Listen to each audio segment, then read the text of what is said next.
এই শীতের বিকালে প্রতিদিন কিছু না কিছু খেতে মন চায়। তাই আজ আমি আরও একটি পকোড়ার রেসিপি নিয়ে হাজির হলাম। প্রথমে আমি ধনেপাতাগুলি কেটে নিলাম ও 2টি কাঁচা লঙ্কাও কেটে নিলাম। তারপর ধনেপাতাগুলি জলে 5-6 মিনিট ভিজিয়ে রেখে ভালোভাবে ধুয়ে তুলে নিলাম অন্য পাত্রে।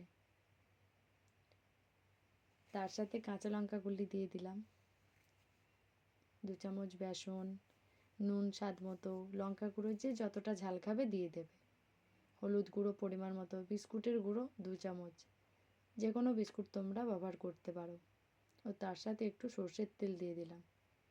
তোমরা নিজেদের পছন্দ মতো তেল ব্যবহার করতে পারো। এই সবগুলো মেখে নিলাম ভালোভাবে। তারপর আমি আমার পছন্দ মতো শেপে পাকিয়ে নিলাম। তোমরাও তোমাদের পছন্দ মতো শেপ দিয়ে পাকিয়ে নিতে পারো। তেল গরম হয়ে গেলে এগুলো দিয়ে 2 পিঠ ভালোভাবে ভেজে নিয়েছি। আর তৈরি হয়ে গেছে ধনেপাতার পকোড়া।